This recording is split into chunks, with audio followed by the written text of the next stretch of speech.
성도님들 잘 지내셨죠? 3월이 됐는데 날씨가 너무 추워가지고 저도 어제 청년들 사이에 같이 끼어서 축구 보러 갔다가 동태가 될 뻔했습니다. 너무 추워가지고. 그런데 그 축구 개막전을 보겠다고 사람들이 한 7,500명, 600명 이렇게 모였더라고요. 엄청난 숫자가 모여서 북치고 함성을 지르면서 그 축구 경기를 보고 있는 모습을 이렇게 봤는데 참 세상 사람들이 이렇게 사는구나. 저도 처음 가봤거든요. 네, 이렇게 좀 생각을 좀 하는 좀 색다른 경험을 또 하게 됐습니다. 오늘은 그 에스더서를 통해서 본 하나님의 역전의 드라마를 한번 함께 상고해 보도록 하겠습니다. 에스더서를 일단 1장을 펴주시기 바랍니다. 당연히 전체를 다 읽을 수는 없겠고요. 제가 듬성듬성 이렇게 에스더서 본문을 확인해 주세요 했을 때 이렇게 찾으셔서 한번 보시면서 말씀을 들으시면 좋을 것 같습니다.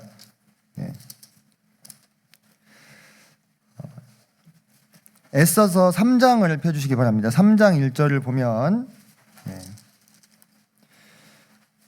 그 후에 아하수에로 왕이 아각 사람 함무다다의 아들 하만의 지위를 높이 올려 함께 있는 모든 대신 위에 두니 대궐문에 있는 왕의 모든 신하들이 다 왕의 명령대로 하만에게 꿇어 절하되 모르드게는 꿇지도 아니하고 절하지도 아니하니 이렇게 나옵니다.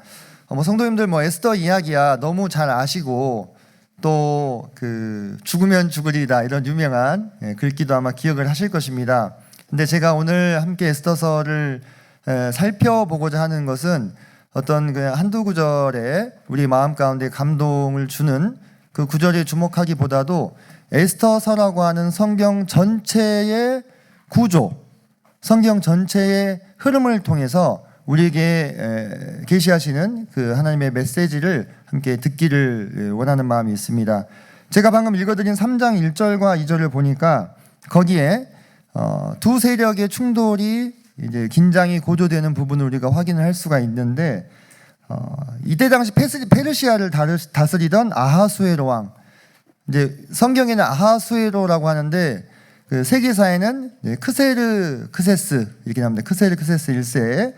이 사람이 누구냐면 그 그리스를 침공했던 페르시아의 왕입니다. 근데 침공이 실패를 했습니다. 실패해가지고 그 뒤에 그래도 페르시아라는 나라는 여전히 건재했으니까 그 나라를 다스리는데 그 나라의 가장 높은, 쉽게 얘기하면 총리죠, 재상으로 이 아각 사람 함무다다의 아들 하만이라는 사람을 지위를 높인 거예요. 그래서 이 사람에게 모두가 다 절해야 하는 그러한 상황이었던 것입니다. 그런데 누구만은 모르드게만은 이 사람에게 절하지 않고 있는 그런 상황이었습니다. 이 대결은 사실 역사가 대단히 깊습니다.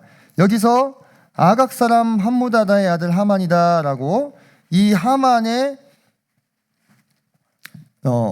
정체성이 무엇인지를 밝혀주고 있는데요. 아각이라는 이름은 아말렉 족속의 왕의 호칭이었어요. 그래서 약 500년 전에 하나님께서 초대왕 사울에게 어떤 명령을 내리셨냐면 아말렉 족속을 모두 진멸해라 이렇게 명령을 내리셨습니다. 그때 잡혔던 왕의 이름이 아각으로 나오는데 왕의 호칭이죠. 그런데 그때 사울왕이 다 죽이지 않음으로 인해서 이 후손들이 이렇게 살아남게 된 상황인데요.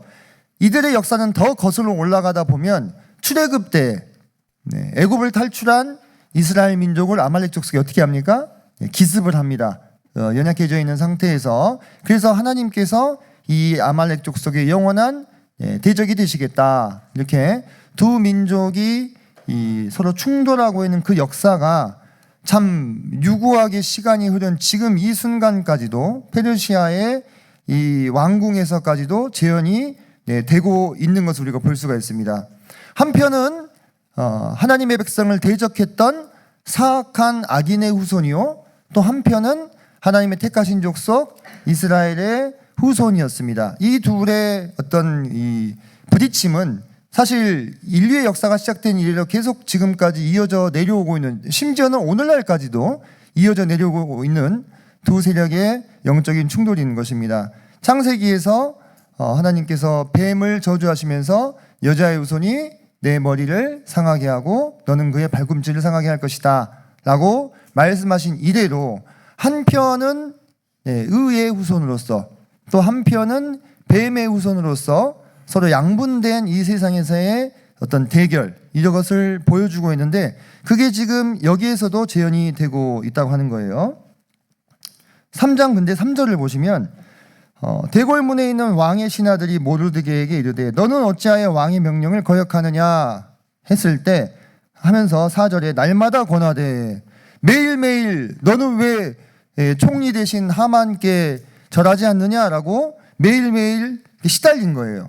근데 이런 압박과 또 회유와 때로는 위협 속에서도 이 모르드게는 하만에게 절하지 않으면서 그 이유를 뭐로 얘기를 합니까? 모르드게가 듣지 아니하고 4절에 그 이유를 뭐라고 얘기합니까? 자기는 유대인입니다. 자기는 유다인임을 알렸더니 이렇게 있어요. 그러니까 왕의 명령을 듣지 않고 하만에게 인사하지 않는 이유가 뭐라는 거예요? 유대인이기 때문에 전 유대인입니다. 자, 지금 이 이유가 매칭이 되십니까? 예, 이유가 매칭이 되십니까? 이게 너는 왜 그렇게 왕의 명령대로 하만에게 절하지 않느냐라고 되묻는 그때 당시 페르시아 궁정의 관료들에게 이 모르드게의 대답이 충분한 답변이 됐을까요? 그렇기도 하고 그렇지 않기도 했을 겁니다. 이 두 서로 다른 민족의 유구한 투쟁의 역사를 잘 모르는 분이 생각했을 때는 그게 무슨 이유가 되는가 라고 생각할 수도 있었을 것입니다. 그때 당시 페르시아는 무려 127개의 도로 나뉘어진 사실상 전 세계에서 가장 큰 제국을 형성하고 있었어요. 거기에 모여있는 관리들의 출신이 얼마나 다양했겠습니까? 엄청나게 다양했겠죠. 근데 왜 유독 유대인만 내가 유대인이기 때문에 하만에게 절할 수 없습니다라고 얘기하냐 이거예요. 거기 구스 출신도 있을 것이고 뭐 바벨론 출신도 있을 것이고 아시리아 출신도 있을 것이고 뭐 이집트 출신도 있을 수도 있겠고요. 정말 다양한 출신들이 모였는데 저는 유대인이기 때문에 절할 수 없습니다 이렇게 대답을 했다 이거예요. 이때 당시는 어떤 상황이냐면 이미 페르시아라고 하는 거대한 제국 속에 유대인들이 섞여 살고 있던 상황이었고 초대 왕이었던 고레스의 칙령에 따라서 예루살렘으로 돌아갈 사람들은 돌아가고 그 외에 유대인들은 페르시아 땅에 남아서 살고 있는 상황이었어요. 다시 말해서 그 페르시아 사람들과 유대인들이 섞여 살면서 그때 당시 전 세계에서 가장 발달한 문명과 문화의 혜택을 누리고 있는 그런 상황이었다고 하는 것입니다. 그렇기 때문에 그들 또한 자신의 어떤 정체성을 잃어버리고 점점 더 희미해지는, 그러니까 내가 유대인이다라는 생각보다는 나는 어디 사람이다? 나는 페르시아 사람이다 라고 생각하는 그 정체성이 훨씬 더 많이 형성됐을 법한 그런 때였다는 거예요. 그러니까 내가 이런 상황 속에서 나는 유대인입니다 라고 말하는 게 약간 이상하게 들리는 시대였다는 것입니다. 그 배경을 이해하시겠죠? 뭐 아직도 유대인 타령을 하나, 페르시아 사람인데, 이거는 쉽게 얘기하면 오늘날로 치면은 미국 시민권을 얻었는데 여전히 나는 뭐 인도 사람입니다 이렇게, 나는 뭐 여전히 대한민국 사람입니다 이렇게 주장하는 것과 약간 비슷한 거예요. 전 세계에서 가장 최고로 힘센 나라의 시민권을 얻어놓고도 여전히 나는 내가 전에 태어났던 그 나라의 어떤 정체성을 주장한다? 약간 이상하게 들릴 수 있는 부분이 있는 것입니다. 그런데 이 페르시아에 섞여 살고 있는 유대인들의 모습이 마치 오늘날의 이 세상을 살아가는 우리 하나님의 백성들과도 유사한 부분이 있습니다. 우리 이 거듭난 그리스도인들은 어느 나라 사람입니까? 하늘나라 사람이죠? 우리가 천국의 시민권을 이미 받지 않았습니까? 하늘나라 사람인데, 그런데 우리가 아직 그 나라에 완전히 들어가지 못하고 우리가 태어난 나라의 국적을 받고 이 나라의 뭘 지키면서? 법을 지키면서 살고 있는 거예요. 우리의 본래의 본향은 하늘나라입니다. 우리는 하나님의 백성이고 그분의 권속이고 그분의 상속자라고 얘기했습니다. 하지만 지금 우리가 대한민국에 태어났기 때문에 우리의 육신은 대한민국의 국적을 가지고 대한민국의 국법을 지키며 살고 있는 거예요. 그래서 우리는 대한민국 사람입니다. 하지만 그와 동시에 어느 나라 사람입니까? 하늘나라 사람이라는 무엇에 대한 이야기입니까? 결국은 정체성에 대한 이야기인 것입니다. 내가 어느 나라에 속해 있느냐, 나는 누구냐 했을 때 이 모르드게는 그 정체성을 잃어버리지 않은 사람인 거예요. 내가 유다인인데 어떻게 아말렉 족속의 후손에게 내가 절을 할 수 있느냐, 이 얘기입니다. 지금 모르드게가 지금 여기서 이렇게 이야기한 것은. 그래서 이것은 제가 아까 말씀드렸죠. 출애굽기 17장 16절에 보니까 하나님께서 어떻게 말씀하셨냐면, 여호와께서 맹세하시기를 여호와가 아말렉과 더불어 대대로 싸우리라 하셨다. 아말렉과 더불어 대대로 싸우리라. 그러니까 이런 율법을 알고 있는 사람이라면, 모세오경이죠. 이 안에서 하나님께서 대적하리라고 하셨던 이 하만에게 감히 절할 수 없었던 거예요. 우리의 민족적인 정체성을 살펴볼 때 나는 그 앞에 무릎 꿇을 수 없다. 이것은 개인의 어떤 아집이나 고집이 아니라 신앙적인 정체성과 또 역사적 숙명이 결합된 무거운 선언이었던 것입니다. 나는 당신에게 절할 수 없습니다. 왜? 나는 유대인이기 때문입니다. 세상이 전부 하만에게 머리를 조아릴 때 모르드게만큼은 하만에게 무릎을 꿇지 않았던 이 모습이 우리에게 주는 교훈이 있다고 하는 것입니다. 비록 그는 페르시아에 머물고 있지만 그의 조상들의 역사를 알고 있었고 하나님께서 영원히 대적하겠다고 했던 아말렉 족속의 후손에게 경배할 수 없었습니다. 마찬가지로 우리도 지금 비록 우리가 이 세상에 살면서 대한민국 시민으로서 대한민국의 국법을 지키며 살아가고 있지만 내가 누구이며 내가 어디에 속하였는지를 잊지 않을 때 비로소 세상에 무릎 꿇지 않을 수 있는 거예요. 세상은 우리에게 많은 것들을 제공해 줍니다. 다양한 쾌락과 부와 명예와 명성, 이런 것들을 얻기 위해서 세상 사람들은 끊임없이 머리를 조아리고 이 세상의 왕에게 무릎을 꿇습니다. 하지만 그래서 우리도 그 속에 살아가고 있기 때문에 우리가 누구이냐, 내가 유대인이냐 페르시아인이냐, 이 정체성이 흔들리게 되면 그런 것들 앞에 가서 머리를 조아리고 무릎을 꿇을 수 있는 거예요. 더 많은 부, 더 많은 명예, 더 높은 지위, 더 큰 권력을 얻기 위해서 세상에 조아릴 수도 있는 것입니다. 그러나 내가 누구인가? 여기서 저는 자기는 유대인입니다, 나는 유대인입니다 라고 하는 이 외침을 나는 그리스도인입니다 라고 바꿔서 한번 생각해 보면 어떨까, 이런 생각이 들었습니다. 4절에서 나는 그리스도인입니다. 그렇기 때문에 세상에 무릎 꿇을 수 없습니다. 그렇게 우리의 정체성이 시퍼렇게 살아있을 때 우리는 신앙의 정절과 지조를 지킬 수 있지 않겠는가.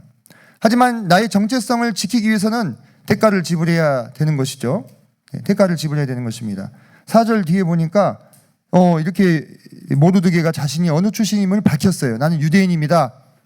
아마 이 이야기를 전해 들은 하만은 그래? 이제 그 상황이 이해가 되는 거예요. 어쩐지 모나게 행동하더니 거기 출신이었어? 이렇게 생각을 했겠죠. 그러면서 4절 보니까 그들이 모르드게의 일이 어찌 되나 보고자 하여 하만에게 전하였더라, 이렇게 나옵니다. 자, 그러면서 5절 보니까 3장 5절입니다. 하만이 모르드게가 무릎을 꿇지도 아니하고 절하지도 아니함을 보고 매우 노하더니 6절 그들이 모르드게의 민족을 하만에게 알림으로 유대인이라고 알렸죠. 하만이 모르드게만 죽이는 것이 부족하다고 생각하고 아하수에로의 온 나라에 있는 유다인 곧 모르드게의 민족을 다 멸하고자 하더라. 이 하만이 제2인자로서 그 권력을 가진 자로서 그가 꿈꾸는, 그가 계획한 이것을 이룰 수 있는 힘이 있었어요. 있었겠죠. 그죠? 실무를 다 담당하는 사람이니까 그 권력을 가지고 이제 어떻게 하느냐, 이 모르드게라고 하는 한 사람에게만 이것을 되갚아 주는 것이 아니라 그 민족 전체를 다 말살시켜 버리겠다, 이렇게 생각한 거예요. 어떻습니까? 대단히 잔인하죠. 그의 괴계가 아주 잔인한 거예요. 그래서 그 옛날에 유대인들의 조상들이 자기 민족을 다 멸절시키려고 했던 것처럼 이제는 내게 힘이 있으니까 이 힘을 사용해서 너희들을 모조리 다 없애버리겠다, 이렇게 생각을 했던 것 같습니다. 그래서 근데 이 하만이 이 보여주는 이 복수심과 이 증오심이 무엇과 꼭 닮았냐면은 이 사탄 마귀의 계기와 참 많이 닮은 부분이 있다는 거예요. 사탄 마귀가 하나님을 증오하고 미워합니다. 아시죠? 근데 하나님을 해할 수 있어요, 없어요? 해할 수 없으니까 하나님이 사랑하시는 누구를? 인간들을 향해서 그 증오와 복수심을 내뿜는 거예요. 그래서 그 사탄이 지금도 이 세상에서 존재하는 목적은 하나님이 사랑하시는 사람들의 생명을 빼앗고 파괴하고자 하는 것. 한 명만이 아니라 모두를 파멸시키고 그 영혼을 지옥으로 끌고 가고자 하는 그 잔인하고 증오심 넘치는 마음으로 지금도 역사하고 있다고 하는 것입니다.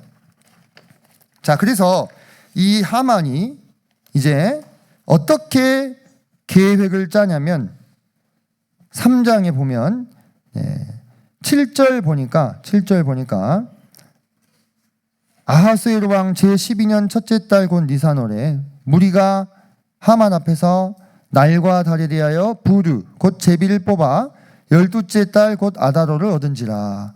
자, 거기 보니까 하만 혼자 이 일을 계획한 게 아니네요. 누가 모였다가 나옵니까? 무리가 하만 앞에서 이렇게 나오잖아요. 그죠? 하만은 그때 당시 제2인자였어요. 권력자로서는. 1인자인 왕은 아무도 될 수 없어요. 그거는 타고 태어나야 되는 거예요. 그죠? 왕으로 타고 태어나야 혈통으로 되는 거기 때문에 사실상 사람 중에서 올라갈 수 있는 가장 높은 자리에 올라간 사람이 누구였습니까? 하만인 거죠. 그래서 그 하만을 따르는 사람들이 많았을 것이고, 그 하만에게 뭐 잘 보이려고 했든 뭔가 뭐 떨어지는 콩고물을 얻으려고 했든 어떤 다들 각자의 이기심을 따라서 하만 밑에 모인 무리가 있었던 거예요. 그 무리가 계획적으로 조직적으로 유대인 말살 계획을 지금 꾸미고 있는 거예요. 그래서 제비를 뽑아서 날을 하나 받습니다.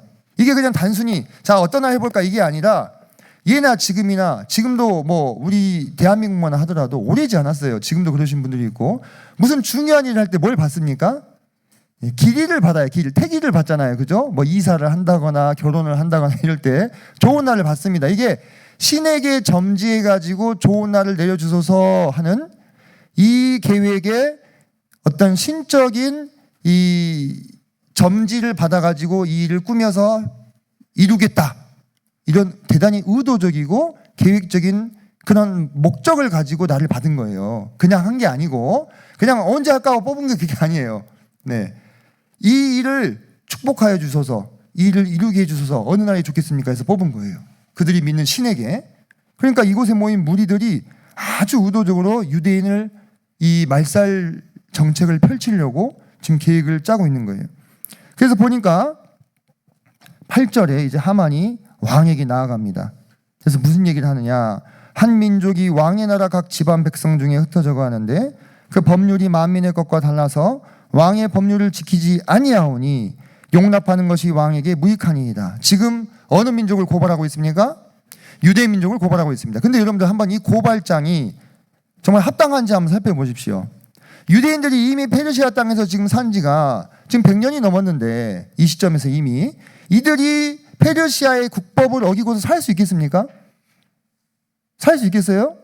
아니, 불가능하죠. 이미 그 페르시아의 문화와 이 정치 체제 안에 동화되어 있었어요. 동화되어 있었기 때문에 그 국법을 어기고서는 살 수 없어요. 그런데 여기서 뭐라 합니까? 왕의 법률을 지키지 않는다. 근데 사실 이것은 누구를 염두에 둔 거냐면 자기에게 절하라고 명령한 왕의 명령을 지키지 않은 모르드게를 염두에 두고 있는 거예요. 모르드게. 네. 그래서 그들은 하나님에게만 절하기 때문에 저에겐 절하지 않습니다. 개인적인 원한을 어떻게 민족적으로 확장시키고 있는 거예요. 아주 교묘하게. 그래가지고 이 유대 민족 전체를 말살하려고 하는 거예요. 그래서 9절 보니까 왕이 옳게 여기시거든 조서를 내려 그들을 진멸하소서. 내가 은 1만 달란트를 왕의 일을 맡은 자의 손에 맡겨 왕의 금고에 드리리이다. 와, 이 추진력 보세요. 그냥 2인자가 된 건 아니에요. 그죠? 하만 능력 있는 사람이었습니다. 상당히 똑똑한 사람이고 이 일을 할 줄 아는 사람이었어요. 왕이 지금 하만과 이 모르드게 사이에 있었던 그 유구한 역사의 대결을 알아요, 몰라요? 잘 모릅니다. 뭐 페르시아 왕이 그런 것까지 알겠어요, 그죠?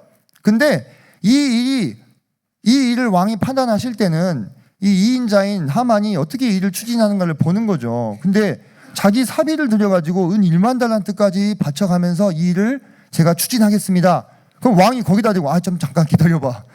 이렇게 하기가 좀 쉽지 않습니다. 네, 그래서 이 하만이 증오심으로 인해서 온 민족, 유대 민족을 말살하기 위해서 은 1만 달란트를 제가 드리겠습니다. 이렇게 호언장담을 하는데 이 1만 달란트가요, 은으로 치면 약 340톤 정도 됩니다. 어마어마한 양이죠. 이게 지금 금속 가치로만 해도 한 4,500억 정도 돼요. 4,500억. 근데 사실 이게 이제 금속 가치 말고 노동 가치로 또 환산할 수 있습니다. 이게 그때 당시에 노동의 가치로 환산을 하면 6천만이를 일을 시킬 수 있는, 대충 그렇다고 우리가 생각하시게요. 한 9조 원 일당으로 치면 되는 돈이고, 그때 당시 페르시아 1년 전체 세수의 한 60% 정도 되는 어마어마한 돈입니다. 그러면은 하만이라는 사람이 아무리 2인자지만 이 돈이 자기가 있어서 이런 얘기를 지금 하는 걸까요? 아니에요. 이 돈을 어떻게 지금 마련할 생각이냐면 유대인을 다 죽이고 그들의 무엇을, 재산을 모조리 빼앗아 가지고 이걸 채워 넣겠다라는 치밀한 계산을 염두에 두고 이 액수를 말을 한 거예요. 잘 보십시오. 아니 아무리 이 사람이 이 2인자라 하더라도 페르시아 세수의 60%를 어떻게 자기가 치우겠어요? 그러니까 그 유대인들을 다 죽여가지고 그들의 재산을 모두 수탈해가지고 이것을 채워서 국고에 드리겠습니다. 이 말과 같은 것입니다. 결국 결론적으로 뭐냐면 유대인의 생명뿐만 아니라 경제적인 기반을 완전히 파괴해서 그 전리품으로 국고를 채우겠다라는, 이거는 지금으로 치면 학살입니다. 학살. 세계제 2차 대전 때 유대인들 다 죽였잖아요. 그래서 죽이면서 어떻게 했어요? 유대인들 재산 다 몰수했잖아요. 국고로 환수하고, 심지어는 유대인들 이에 붙은 금리까지 뽑아가지고 다 썼지 않습니까? 그죠? 그 정도는 철저하게 수탈했죠. 그와 똑같은 계획이 이미 수천 년 전에 이 하만이라는 사람에 의해서 계획되었다고 하는 것입니다. 그래서 잘 보시면 이 뒤에 이제 10절에 왕이 반지를 손에서 빼어 유다인의 대적 곧 아각 사람 함무다다의 아들에게 주었어요. 이 반지는, 왕의 반지는, 왕의 인장 반지는 이거 뭡니까? 한번 도장을 딱 찍으면 왕도 바꿀 수가 없는 거예요. 그죠? 페르시아의 법에 따르면 왕도 바꿀 수가 없는 그 인장 반지, 모든 일을 가능케 할 수 있는 이 페르시아 제국 안에서 그 반지를 지금 이 하만에게 넘겨준 거예요, 왕이. 그래가지고 이 이제 하만이 왕의 이름으로 조서를 쓰는데 그 조서의 내용이 기가 막힙니다. 자, 보니까 13절을 한번 보겠습니다. 3장 13절. 이에 그 조서를 역졸들에게 맡겨 왕의 각 지방에 보내니 12째 달 곧 아달월 13일 하루 동안에 모든 유다인을, 젊은이 늙은이 어린이 여인들을 막론하고 죽이고 도륙하고 진멸하고, 또 뭐가 나와요? 그 재산을 탈취하라 하였고. 이제 왜 재산까지 탈취하라는지 이해가 되시죠? 그거 X 채워야 돼요. 다 뺏어가지고. 여기 보니까 뭐 늙은이 어린이 여인 할 것 없이 모든 사람들을 다 죽이고 그 재산을 다 탈취하라. 아주 조직적으로 제국의 힘으로써 유대인이라고 하는 민족을 이 땅에서 끊어 없애겠다고 하는 절멸 전략인 것입니다. 이 조서에 도장이 땅 하고 찍힌 거예요. 왕의 인장이. 그리고 127개 도의 방방곡곡에 이 왕의 조서를 담은 파발마가 뛰어가기 시작하는 것입니다. 이제 이 소식이 페르시아 전역에 알려지게 되면 이 마지막 달인 12월 아달월 13일 날은 이제 모든 유대인들이 어떻게 되는 날입니까? 죽는 날이에요. 그날을 하루는 합법적으로 유대인에 대해서만큼은 살인과 약탈이 허용되는 날이었습니다. 근데 사실 우리가 생각해 보면 이게 제국에 무슨 보탬이 되겠어요? 예? 근데 왕이 그걸 그냥 허락해 준 거예요, 하만에게. 그러니까 하만이 이 일에 대해서 자기의 증오심과 복수심을 모두 담아가지고, 왜 모르드게 한 사람이 자기에게 절하지 않은 일을 가지고 유대인들을, 어린이 여인 할 것 없이 다 죽이냐 이거예요. 그리고 또 재산은 또 왜 빼앗냐 이거예요. 그런 아주 계획적이고 아주 증오심에 가득 찬 이 하만의 모습을 우리가 볼 수가 있는데, 이 피할 수 없는 이 죽음의 조서는 우리에게 무엇을 떠오르게 하냐면, 계속해서 우리가 이 에스더서의 아까 구조를 우리가 보자고 했죠. 하만이라는 악의 세력을 대표하는 한 인물과 그 악의 세력이 유대인이라는 의의 세력을 멸절시키기 위해서 쓴 이 조서가 효력을 발휘하는 그날이 되면 그 누구도 살아남을 수 없는 운명에 처하게 되잖아요. 우리에게 우리를 거스르고 불리하게 하는 법조문으로 쓴 증서가 있었어요. 율법이죠. 그 율법에 따르면 죄를 죄로 정하게 됩니다. 율법이 있기 전에는 죄를 죄로 정하지 아니하였지만 율법이 임함으로 이제 죄는 결코 하나님 앞에서 심판을 피할 수 없는, 우리를 불리하고 거스르게 만드는 증서가 되는 거예요. 죄는 무엇을 대가로 요구합니까? 죽음을 대가로 요구하죠. 죄의 삭은 사망이라 했습니다. 그리고 그 사망의 세력을 자기의 세력으로 삼는 자가 누굽니까? 사탄 마귀예요. 그래서 이 땅의 율법 아래에 있는 모든 자들은 그 율법의 정죄에 따라 죄를 받게 되고 죄의 대가로 죽음을 당하게 되는데, 그 죽음의 세력을 잡은 사탄 마귀가 죽기를 무서워하여 한평생 종노릇하는 모든 사람들을 자기 수하에서 노예로 부리고 있는 게 지금 이 세상의 현실이라는 거예요. 이 죽음의 증서 앞에서는 그 누구도, 그 어떤 유대인도 피할 수 없는 것처럼 이 율법 아래에서는 그 어떤 사람도 죽음을 피할 수 없고 형벌을 피할 수 없고, 모든 사람들은 자기의 죽음의 날을 기다리는 신세로 전락했다고 하는 것입니다. 우리도 전에는 그러한 운명이었다고 하는 것입니다. 그런데 그때 이제 이 소식이 알려지고 나서 유대인들은 다 어떻게 됐습니까? 3절 볼까요? 4장 3절입니다. 왕의 명령과 조서가 각 지방에 이르매 유다인이 크게 애통하여 금식하며 울며 부르짖고 굵은 베옷을 입고 재에 누운 자가 무수하더라.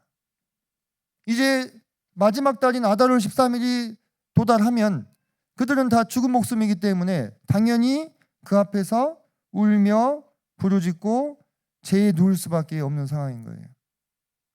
그 어떤 사람이 이 죽음을 대항하여 이길 수 있냐 이거예요. 호스피스 병동을 다녀오신 분들은 잘 아실 것입니다. 제가 전에 듣는 말로는, 제가 직접 가보지는 못했습니다만, 단 한 명도 살아나서 거기를 나가지 못했대요. 몇 년 동안 거기를 다니신 분들 이야기 들어보면 단 한 명도 살아서 거기를 나가지 못해요. 다들 살고 싶지만 오늘도 여전히 죽음 앞에 굴복하고 있는 우리 인간의 운명을 적나라하게 보여주는 것이 아니냐 하는 것입니다. 이때에 이제 모르드게가 나서게 되죠. 모르드게가. 자, 이 모르드게는 이 일을 듣는 그 순간부터 굵은 베옷을 입고 성문 앞에서 간절히 통곡을 하고 있었습니다. 그러면서 이 모든 일로 인해서 이제 에스더에게 이 일이 어떤 일인지를 실상을 알려주고 도움을 요청하게 되는데요. 4장 7절을 보겠습니다. 4장 7절. 자, 모르드게가 자기가 당한 모든 일과 하만이 유다인을 멸하려고 왕의 금고에 바치기로 하는 애 정확한 액수를 하닥에게 말하고, 또 유다인을 진멸하라고 수산궁에서 내린 조서 초본을 하닥에게 주어 에스더에게 보여 알게 하고, 또 그에게 부탁하여 왕에게 나아가서 그 앞에서 자기 민족을 위하여 간절히 구하라 했습니다. 그래서 13절, 모르드게가 그를 시켜 에스더에게 화답하되 너는 왕궁에 있으니 모든 유다인 중에 홀로 목숨을 건지리라 생각하지 말라. 이때에 내가 만일 잠잠하여 말이 없으면 유다인은 다른 데로 말미암아 노임과 구원을 얻으려니와 너와 내 아버지 집은 멸망하리라. 내가 왕후의 자리를 얻은 것이 이때를 위함이 아닌지 누가 알겠느냐, 이렇게 이야기를 해요. 자, 모르드게는 지금 에스더는 지금 왕을 못 만난 지 벌써 한 달이 되어가고 있습니다. 이 상황에서 그 율례를 어기고 왕에게 나아갔는데 왕이 금규를 이렇게 내밀어 주지 않으면 죽임을 당하는 거예요. 왜? 이 사람이 자객일 수도 있으니까. 누구든 예외가 없어요. 왕이 불러서 만난 사람 아니고서는 갑자기 불쑥 나타나서 왕을 만나려고 했는데 왕이 쟤 누구야? 하고 금규를 안 내밀어 주면, 쟤 왜 왔어? 하고 금규를 안 내밀어 주면 이 바로 주변에 있던 호위병들이 그 사람을 죽이는 것입니다. 그래서 그거를 이 에스더도 알고 있었기 때문에 주저하고 있는 이때에 모르드게가 정말 적절한 말로서 13절 14절에서 에스더의 무엇을 일깨워 줍니까? 에스더의 정체성. 너 어디 나라 사람이냐? 너 페르시아의 왕후가 되더니 너도 페르시아 사람이 되었느냐? 이렇게 말은 하지 않았지만, 그리고 네가 이 지금 왕후의 자리를 얻은 것이 무엇 때문인지 한번 생각해 봐라 하면서 적절한 상담자의 역할을 해주고 있잖아요. 카운셀러 역할을 해주고 있죠. 그러면서 그의 정체성을 일깨우고 왕에게 나아가서 자기 민족을 위하여 호소할 것을 촉구하고 있는 것입니다. 그러면서 이 모르드게의 모습을 보면서 저는 은밀하게 일하시는 우리 성령님을 묵상했습니다. 모르드게가 성령이다 이 뜻이 아닙니다. 오해하지 마십시오. 우리에게 떠오르게 하는 것이 있어요. 이 지금 이미 에스더서의 결말은 아시니까 이 민족을 구원하기 위한 이 사역 가운데 어떤 주체들이 지금 역사를 하고 있는지 우리가 보자 이거예요. 그 구조를 보자 했으니까. 그래서 에스더의 정체성을 일깨우고 그가 왕에게 나아가도록 돕는 조력자의 역할을 모르드게 옆에서 충실히 하는 모습을 보면서 우리를 구원하시기 위해서 보이지 아니하는 곳에서 일하시고 역사하시는 성령님의 인도하심을 떠올리게 되었다고 하는 것입니다. 그 뒤에 보면 왕이 밤에 잠이 오지 않아가지고 역대 일기를 읽다가 하필 또 그날 뭘 읽어요? 모르드게가 반역자들을 고발한 장면을 읽어요. 그 희한하지 않습니까? 그 역대일기가 한두 권도 아닐 테고 왜 하필 그날 그 부분을 읽었는지, 그리고 왜 하필 또 거기 읽고 있는데 하만이 들어와가지고 누굴 죽여도 되겠습니까? 이거 허락받으려고 왔어요? 네, 모르드게를 이 나무의 장대에 매달아서 죽여도 되겠습니까? 이 얘기를 하려고 들어오잖아요. 근데 그때 왕이 그 일기를 읽고 오히려 모르드게를 높이는 일을 하만에게 명령을 내리죠. 이런 뒤에서 역사하시는 이런 성령님의 역사들이 참으로 이 안에도 녹아있다, 이런 것들을 생각해 보게 됐습니다. 그러자 이제 에스더가 그 에스더서에서 가장 유명한 기절이죠. 죽으면 죽으리다라는 이 결단을 내리고 이 왕에게 나아가려고 합니다. 그런데 이때 이 에스더가 부탁한 게 있어요. 16절 가서 16절 보겠습니다. 4장 16절. 당신은 가서 수산에 있는 유다인을 다 모으고 나를 위하여 금식하되 밤낮 3일을 먹지도 말고 마시지도 마소서. 나도 나의 시녀와 더불어 이렇게 금식한 후에 규례를 어기고 왕에게 나아가리니 죽으면 죽으리라 하니라. 온 수산성의 유대인들이 합심하여 3일 동안 금식하며 기도한 뒤에 왕에게 에스더가 나아갔습니다. 왜?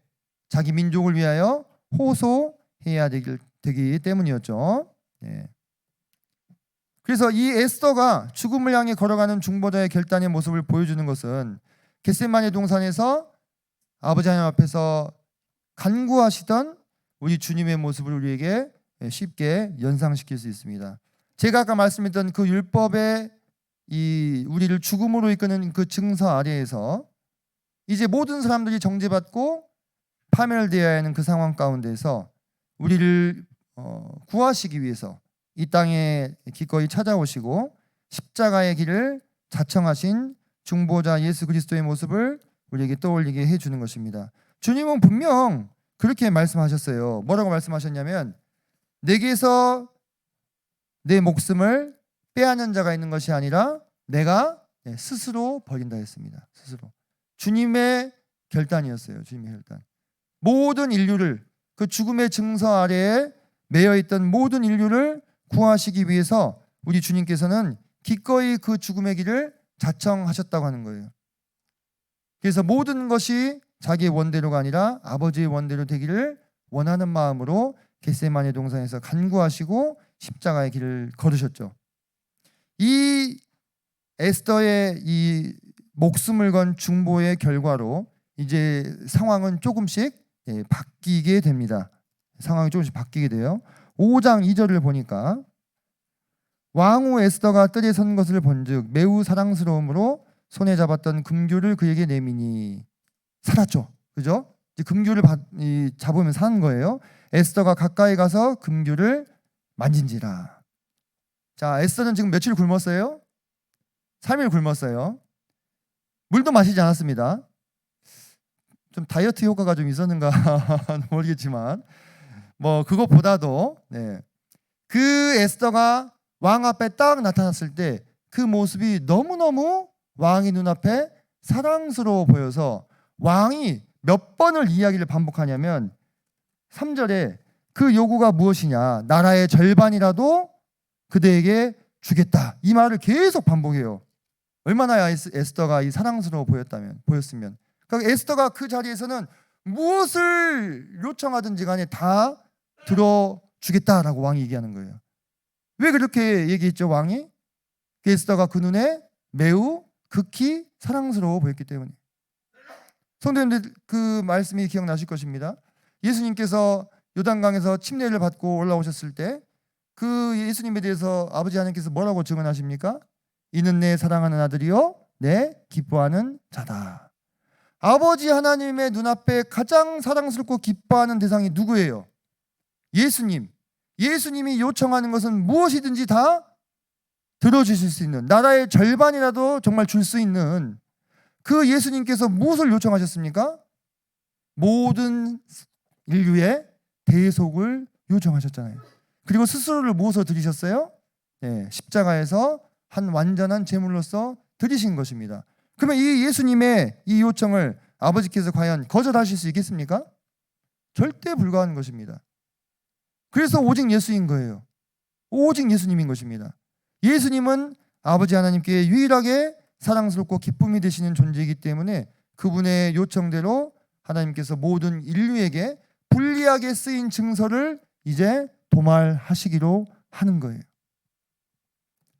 자, 그래서 유대 민족을 죽이기 위해서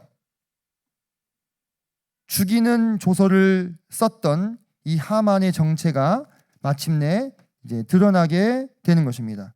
자, 잠깐 조금 넘어가서 7장으로 가보시겠습니다. 7장. 7장. 3절.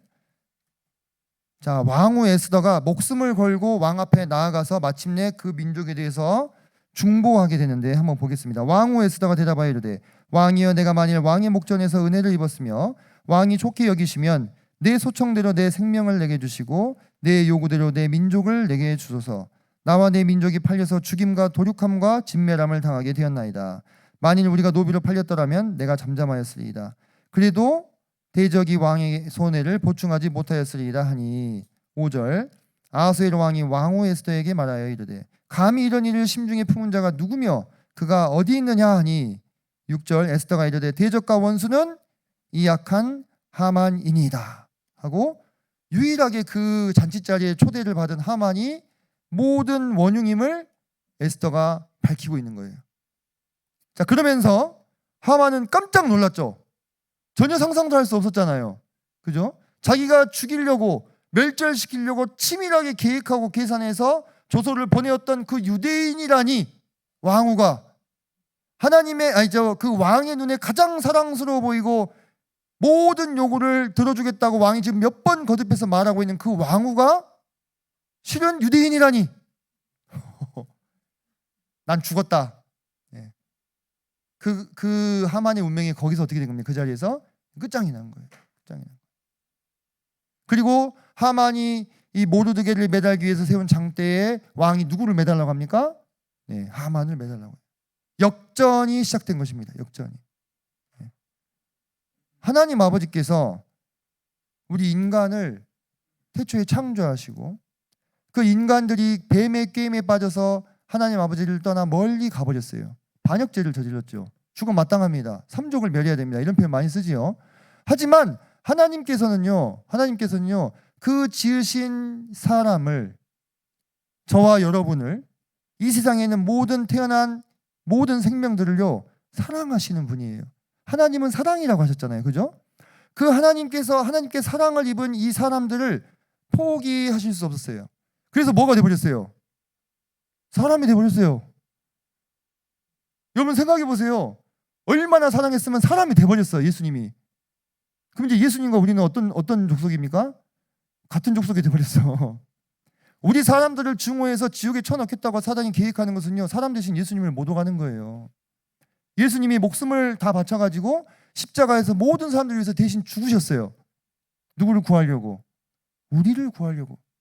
우리를 얼마나 사랑하셨으면, 우리에 대해서 얼마나 큰 마음을 품으셨으면. 제가 전에도 그런 말씀 한번 드렸습니다. 아니, 주님의 어떠하심을 생각할 때 굳이 주님이 사람까지 되실 필요가 있으셨나? 저는 그런 생각을 한 적이 있었다니까요. 그냥 구하시면 되지. 근데 주님의 우리를 향한 사랑이요, 그렇게 일을 처리할 수가 없었던 거예요. 우리를 향한 아버지의 사랑이 이 구원의 사역을 그 정도 수준으로 처리할 수가 없었던 것입니다. 아예 그냥 예수님을 사람 되게 하셔가지고 그 사람 되신 예수님이 모든 아버지의 진노를 대신 받고 우리를 위해서 죽어주심으로 우리에 대한 사랑을 확증해 주신 것입니다. 그러니까 우리 같은 민족이 되어버렸어요. 에스더가 자신의 민족이 바로 유대의 민족이었음을 밝히고 그 자리에서 모든 것의 원흉이 하만이 됨을 밝혀서 그의 운명을 끝장낸 것처럼, 이제 예수 그리스도께서 십자가를 통해서 승리하시고 우리를 중화하고 우리를 멸망시키려고 했던 사단과 그의 악의 무리들을 어떻게 하실 것입니까? 지옥 가장 깊은 곳에 쳐넣어서 모두 멸절시키실 것입니다. 고린도서에서 2장 15절 말씀, 얼마나 통쾌한 말씀이에요. 통치자들과 권세들을, 이 통치자들과 권세들은 인간 왕과 총독들을 말하는 게 아닙니다.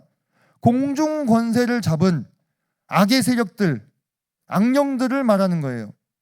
그 통치자들과 권세들을 무력화하여 드러내어 구경거리로 삼으셨어요. 그리고 십자가로 그들을 이기셨다, 이렇게 선언하셨습니다. 사탄 마귀는 예수님을 십자가에 못 박으면서 내가 하나님의 아들을 죽였다, 이제 이 세상만큼은 적어도 내 왕국이다라고 생각했을지 모르겠지만, 하나님은 그 십자가를 도리어 사탄의 머리를 상하게 하는 결정적인 무기로 사용해 주셨다고 하는 것입니다. 마치 하만이 모르드게를 죽이기 위해 매단이 장대가 자신을 죽이는 도구가 된 것처럼, 사탄은 예수님을 십자가에 못 박았지만 그 십자가로 이 사단과 그의 세력들을 무력화하셨다는 것입니다.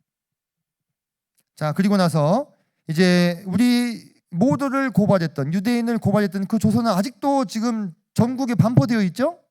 그죠? 왕의 허락으로 반포된 새로운 조서를, 기존의 죽음의 조서를 이제 새로운 조서로서 완전히 무력화하고자 하는 일을 진행하게 됩니다. 자, 한 장 넘어가서 8장 5절을 보겠습니다. 8장 5절. 이르되 왕이 만일 즐거워하시며 내가 왕의 목전에 은혜를 입었고 또 왕이 이 일을 좋게 여기시며 나를 좋게 보실진대 조서를 내리사 아각 사람 함무다다의 아들 하만이 왕의 각 지방에 있는 유다인을 진멸하려고 꾀하고 쓴 조서를 처리하소서. 내가 어찌 내 민족이 화당함을 참아 보며 내 친척의 멸망함을 참아 보리이까. 계속해서 이 왕후 에스더가 자기 민족을 위하여 중보하고 있는 것을 우리가 보게 됩니다. 그리고 나서 그 결과로서 11절, 조서에는 왕이 여러 고을에 있는 유다인에게 허락하여 그들이 함께 모여 스스로 생명을 가지고 그들을 치려하는 자들과 그들의 처자를 죽이고 도륙하고 진멸하고 그 재산을 탈취하게 하되. 이제 역전이 돼버렸죠. 그전에는 12월 아달월 13일이 이 유대인들이 모두 죽을 날이었는데, 이제는 반대로 그날 유대인을 대적하여 죽이려고 하는 세력들을 유대인이 역으로 죽이고 도륙하고 그들의 재산을 빼앗을 수 있도록 새로운 조서가 꾸며지게 된 것입니다. 그리고 이 조서가 전국으로 신속하게 다시 또 이 파발마들을 통해서 전송이 되는 것을 우리가 이어진 내용을 통해서 볼 수가 있는 거예요. 우리가 예수 그리스도께서 이제 이전에 우리를 율법 자체는 선하는 것이지만 사탄 마귀가 그로 인하여 임한 죽음의 세력을 잡고 사람들을 노예 삼았었는데, 이제는 우리의 구원자 되신 예수 그리스도께서 그 안에 있는 생명의 성령의 법으로 죄와 사망의 법에서 우리 어떻게 하십니까? 해방시켜 주시게 된 것입니다. 그래서 낡고 옛 것은 이제 새하여지고 새로운 생명과 성령의 법이 임한 모든 성도님들은 이 더 이상 죽음을 두려워하지 않게 된 거예요. 우리가 죽음의 세력이 꽉 눌려가지고 그 밑에서 종노릇하며 죽음이 무서워서 이렇게 살아가던 그 삶에서 이제는 죽음을 두려워하지 않은 삶으로 변화되게 되는 것입니다. 이 안에서 우리는 이런 구조를 좀 관찰할 수가 있는데요. 아하수에로 왕이 하나님이다 이 뜻이 아닙니다. 오해하지 마십시오. 아하수에로 왕 참 변덕스럽고 좀 그런 왕이죠. 이 유대인이 구원을 받기까지 어떤 주체들을 하나님께서 사용하셨느냐. 이 아하수에로 왕은 절대적인 권위를 가진 존재였죠. 그때 당시에. 그가 인장반지를 찍으면 어떻게 돼요? 그대로 그 제국에서는 시행이 되어야 됩니다. 그래서 하나님께서 그의 변할 수 없는 공의와 최종적인 권위를 사용하셨죠. 그죠?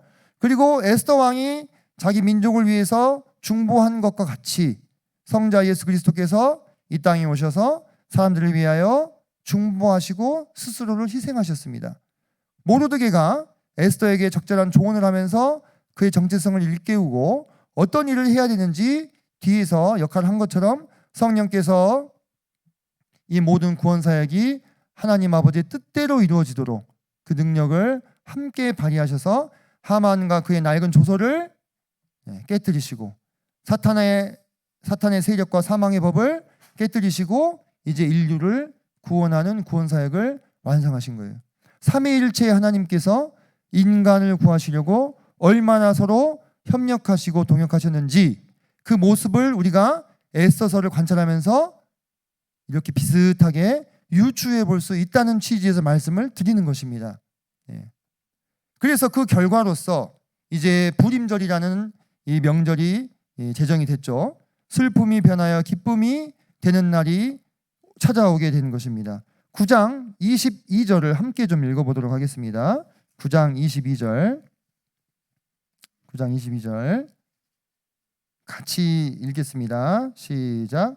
이달 이날에 유다인들이 대적에게서 벗어나서 평안함을 얻어 슬픔이 변하여 기쁨이 되고 애통이 변하여 길한 날이 되었으니 이 두 날을 지켜 잔치를 베풀고 즐기며 서로 예물을 주며 가난한 자를 구제하라 하매.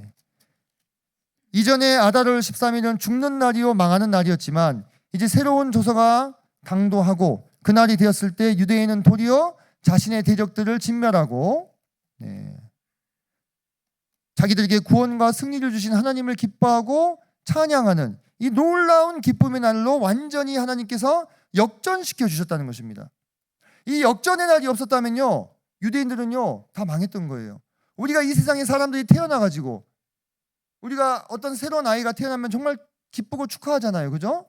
근데 그 아이가 나중에 자라가지고 구원을 못 받으면 그 운명이 어떻게 되는 거예요?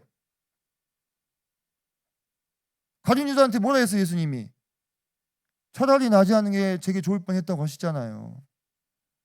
왜? 이 땅에서 짧은 80년 90년의 삶을 살고 최대 영원한 지옥에서 영원토록 고통당하면서 눈물과 후회 가운데 시간을 보내는 걸 생각해 보게 될 때 차라리 태어나지 않는 게 제게 좋을 뻔했다. 이게 사람들의 운명이라 이거예요. 정말 기가 막히지만은 이 세상에 태어난 걸 우리가 축하하지만 그 아이가 자기 평생 동안에 이 생명의 법을 만나지 못하게 된다면 그를 누르고 있는 것은 여전히 죽음의 법일 수밖에 없다는 것입니다.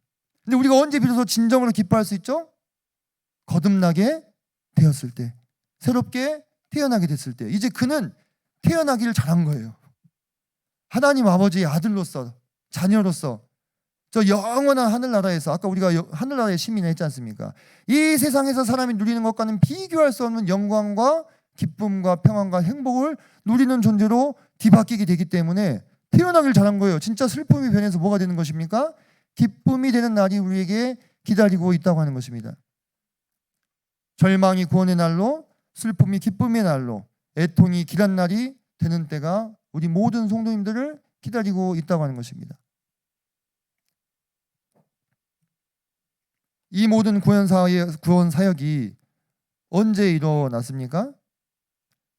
자, 수산성의 유대인들이 3일 동안 금식기도 하면서 에스더도 금식기도 하면서 그 왕에게 나아갈 준비를 하고 왕 앞에 나아갔을 때 왕이 금오를 내밀었을 때 이렇게 다 잡고 에스더가 잔치를 베풀고 대적 하만과 왕을 초대해 가지고 거기 그 자리에서 하만의 정체를 밝히고 이런 모든 일들이 왕궁 안에서 진행되고 있는 동안에 페르시아의 127개도의 다른 곳에 살고 있던 유대인은 그 사실을 알아요, 몰라요?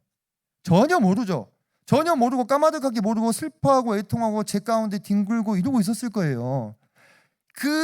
그들이 알지 못하는 가운데, 슬픔 가운데 이 괴로워하고 있는 그 순간에도 계속 뭔 진행되고 있었습니까? 하나님의 구원 계획은 계속 진행되고 있었던 것입니다. 그래서 마침내 새로운 조서가 꾸며져서 이 페르시아의 서기관들이 각 나라 말로 이걸 쓰고 있는 동안에도 유대인들은 알아요, 몰라요? 그때도 여전히 몰라요. 파발마가 왕의 조서를 가지고 뛰어나가는 그 순간에도 알아요, 몰라요? 모릅니다. 마침내 그것이 어떻게 됐을 때? 당도했을 때, 그 새로운 기쁜 소식이 읽혀지게 되었을 때 비로소 유대인들은 살았다, 우리 살았다, 이렇게 얘기할 수 있잖아요. 그 기쁜 소식이 전해진 걸 우리가 뭐라 부르죠? 복음이라 부르죠. 복음. 복음이 뭡니까? 복음이 기쁜 소식, 기쁜 소식. 복음. 그 복음이 전해지게 됐을 때, 복음이 십자가 부활이 복음만 복음이 아니라 기쁜 소식은 다 복음인 거예요. 그때에서야 비로소 유대인들은 하나님께 감사하고 살았다. 근데 그 구원의 계획이 진행되고 있는 동안에도 다른 지방에 사는 유대인들은 계속 괴로웠던 것입니다. 하나님의 움직이심 때로 은밀하여 우리 눈에 다 보이지 않아요. 하나님께서 우리를 구하시고자 하는 그 계획들이 진행되는 순간에도 우리의 마음은 어떻습니까? 그걸 다 알지 못하기 때문에 괴롭습니다. 하지만 하나님은 그 중에도 어떻게 하고 계십니까? 일하고 계시는 거예요. 역전승을 위해서. 우리가 승리 중에 제일 짜릿한 승리가 뭐예요? 역전승이죠.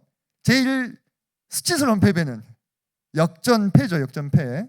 어제 한국이 역전패를 당했던데, 야구에서. 근데 하나님께서 우리 모든 성도님들의 삶 가운데 또 우리 인류에게 뭘 준비하고 계신 거예요? 역전승을 준비하고 계신 거예요. 우리가 한 방 맞았어요, 사단한테.